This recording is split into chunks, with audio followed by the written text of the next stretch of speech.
Hey, Jesse, welcome to the NTM Growth Marketing Podcast. I'm excited to be speaking with you and also about your organization, Billment. Yeah, thanks for having me, man. Happy to be here. Let's jump in and hear a little bit more about your role at the organization and what Billment is all about.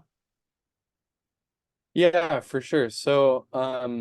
Billment is a invoicing platform that connects to QuickBooks. So if you're a Mhm. QuickBooks user trying to invoice from QuickBooks, you would choose to use Billment because we have a ton of features and lower processing rates, stuff like that, that QuickBooks doesn't have. Um, and then so my role at Billment, I'm the chief marketing officer.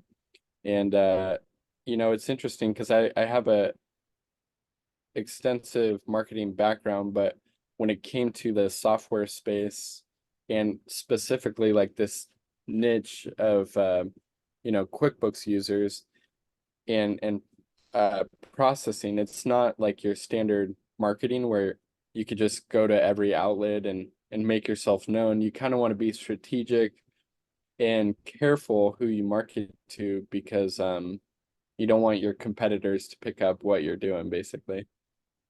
Did you have B2C experience before this? Yes, yes. I so I worked for a marketing agency for about 5 years. We did B2C stuff, we did B2B stuff. So I had experience. It was just yeah, it's just a whole different, every time you go to market a new audience, there's a learning curve and you have to Mhm. learn new things, what works the best, what doesn't work. Uh and marketing, I think, is all about, trying new ideas. Like a lot of times there's analytics and stuff like that to show, progress or what's working, what's not. And at the same time, it also is just throwing spaghetti on the wall and seeing what sticks. So there's a lot of things I want to break down from what you just shared. First, I want to hear a little bit more around how what I'm assuming is B2B oriented marketing is different from B2C oriented marketing, and especially in the niche that you're in, as it sounds like there's a lot of concern of releasing stuff in a big marketing campaign and competitors stealing it from you. Yeah, yeah. So you want to know the difference Yes. between the two, or so B2C, I wouldn't say we actually do B2C. It's more B2B. Mhm. Um and because we're going to business owners, who have small to medium to large size businesses who are using QuickBooks still to process transactions. So we're selling to them, and then in turn, they're getting their customers Mhm. to pay through our tool. Um, but yeah, so I'll start with B2C, I guess. So I worked, I did marketing for a CBD product company, and they were B2C. Mhm. And it's very straightforward. You could run ads, you can do discount promotions, you can do um, affiliate marketing where you get like influencers and affiliates to sell for you. So it's kind of straightforward and fun. You can make Right. the If ads I look saw Wiz Khalifa, holding that brand, I'd probably just spontaneously buy it in a moment. exactly. Yeah, I mean, in some ways it's a lot easier. Um, like in marketing, like they say, you have to see something 8 times to make a purchasing decision. Right. And so like with B2C, it's very clear cut that the analytics, the numbers actually show that. Mhm. Um, with B2B, now let's talk about B2B. In a lot of ways it's harder, in a lot of ways it's easier. Like the I would say the harder part is kind of getting through that gatekeeper. We talk to a lot of like um receptionists or Mhm. office managers trying to get through to the owners. So like that can be challenging. Um but the easier part is, once you actually do get to the owner, they understand the value immediately. Mhm. Um, but yeah, getting through. So let's talk about that. Getting through to the owners. That's part of the marketing efforts, right? Is Right. breaking down that wall who that are rightfully blocking the owner. Um, and so in this industry, believe it or not, and a lot of the SaaS industry, cold calling is very effective. Really? Are you still Yeah. doing cold calling yourself, or you have a team handling it for you now at I this have a scale? team, I have an amazing team that does that. But but it is through, so in this B2B role with Billment, there's a lot more sales support from the marketing team. It's less, kind of flashy outreach and Mhm. more sales support focus. So like for instance, getting the right script for these SDRs to Mhm. break through, that's been a fine tuning, and it differs from industry to industry that we go after. So Mhm.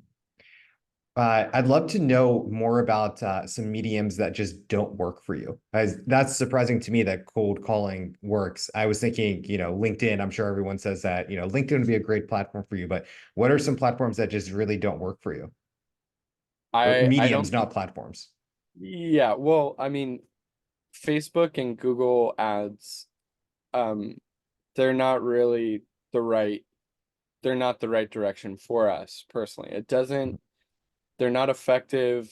IP targeting, even like mailers and stuff, those aren't really as effective as you would think, because we don't even know if we're getting through to the actual owner with Mhm. those ads, you know? So it's kind of like a waste of money. It's like, let's see if this even works. And so that's very ineffective. Even LinkedIn, we've done a lot of LinkedIn campaigns, and I have seen success with LinkedIn, but again, like it is even harder than jumping on a call with someone. Um, so yeah, there's something else I was gonna say about that, but yeah, just those mediums don't really. Oh, the one that also kind of goes head to head with cold calling is the cold outreach emails. We've Mhm. actually seen some success from cold outreach automated campaigns.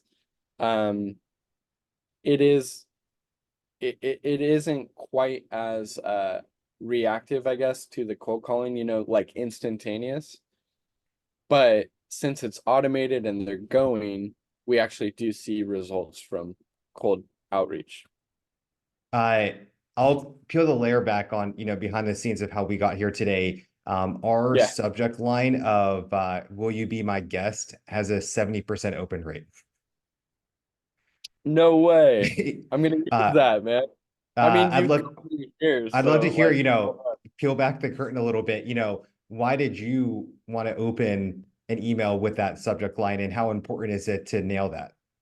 yeah. Well, first of all, like, really well done, man. Like that's Thank you. and that I didn't sign. come up with it. I can't take credit for it. Someone on my team did in a brainstorming session.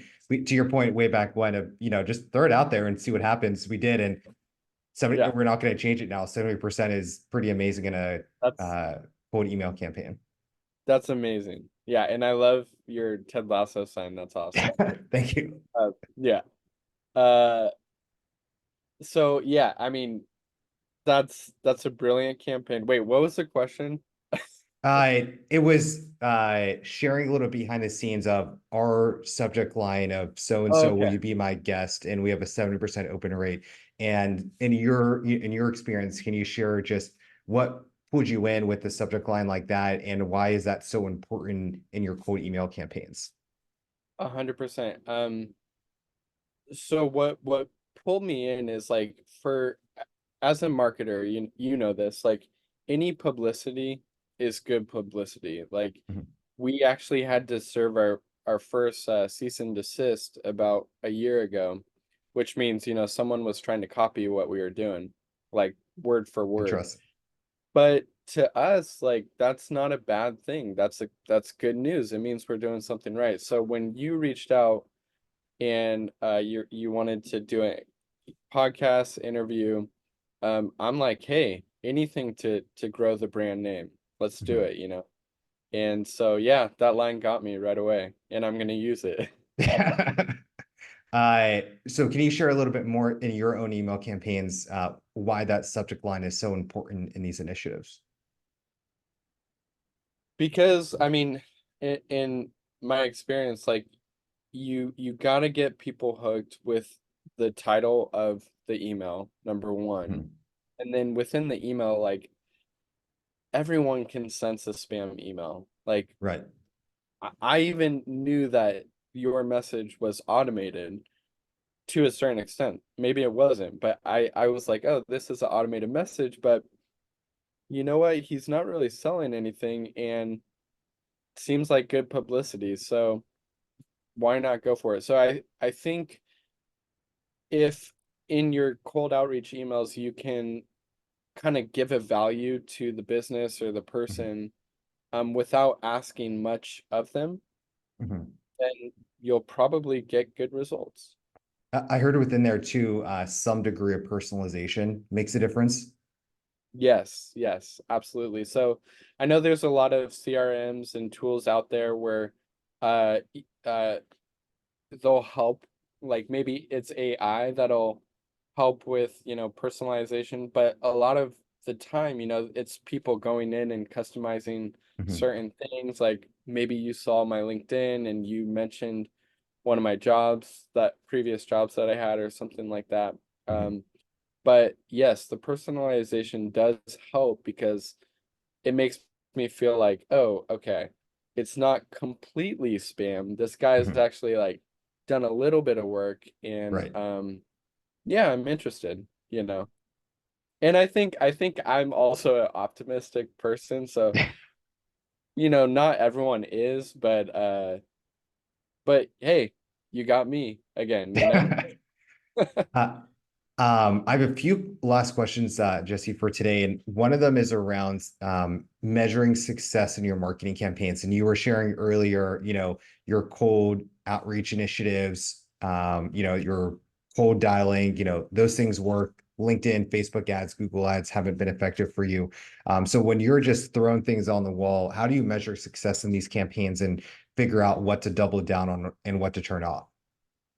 Great question, yeah. Um, well, so let's we kind of have I would say like four four main avenues of marketing that Mhm. are successful for us. So if I could break those down, then I could talk about Yes. the measure of success for each of them. Um, so the first one, cold calling, right? So that we measure success, you know, we have a certain amount of deals we want to close a month with cold calling. And Mhm. so that's very easy to measure there. Like, okay, if you call 400 people, we expect you to close 20 deals, you know. Mhm. Um, and and so that's very easy to measure there. The second avenue, I would say is a little bit harder. We have a lot of reps. We have a lot of brand representatives that they're kind of like advisors in the financial space.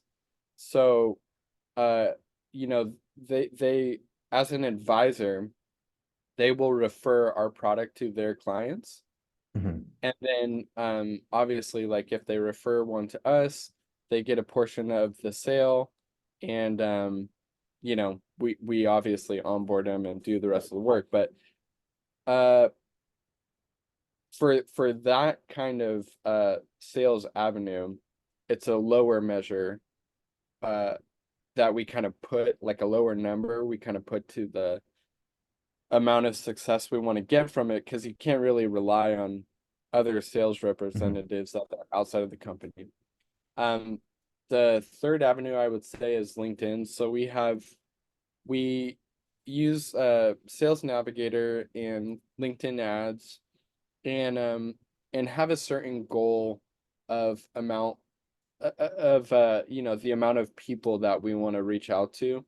Mm. And so we can kind of accurately measure that number as well. Like, okay, if we run this ad, you know, pay $500, whatever, do Sales Navigator, reach out to 500 people, we can expect to hit at least 5 people a month, you know. Um, and then let's see, the fourth avenue, what is the fourth avenue? Let me think about it. Hold on. Oh, the cold outreach, the emails. Mhm. Um, yeah, same with that. Like it's very simple. You know, we are very strategic on, and it's obviously proprietary how we get our email lists.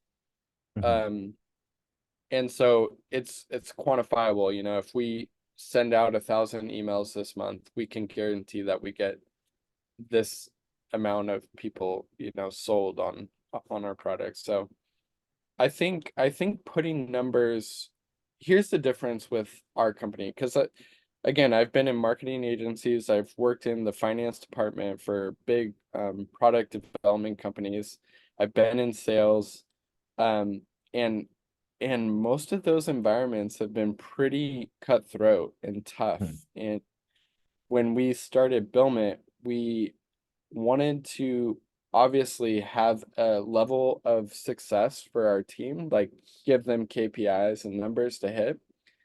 And at the same time, you know, like if they don't hit those numbers, it's okay. They're doing everything Mhm. we've given them. They're using the tools we've given them.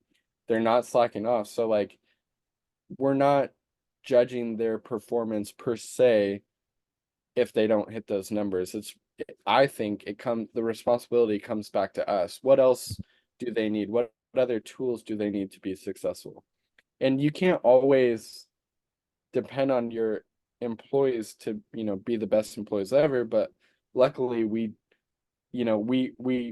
interview 100 people before we hire one person. So like the employees that we do have working for Billment, we really believe in and we care about. So And it sounds like you have a great marketing culture of going back to throwing things on the board, split testing, failure is okay. The first time we launch a marketing campaign, we're not expecting 50x ROAS.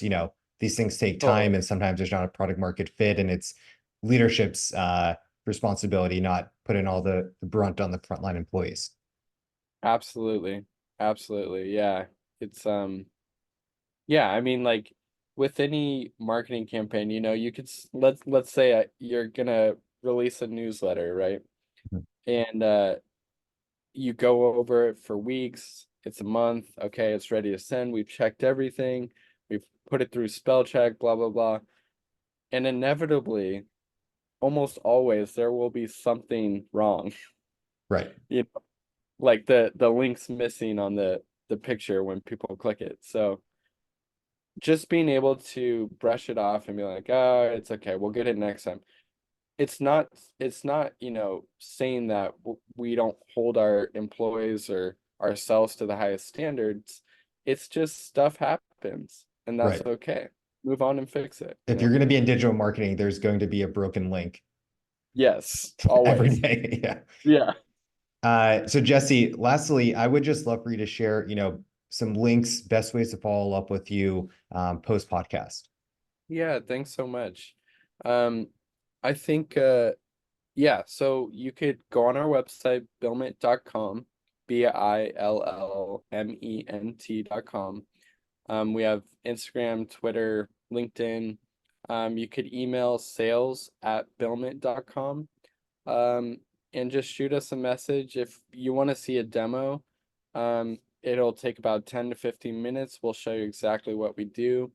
Um, and yeah, I think that's about it. Thank you so much, Andrew, for having me on. I really appreciate it. Thank you, Jesse. Appreciate your time.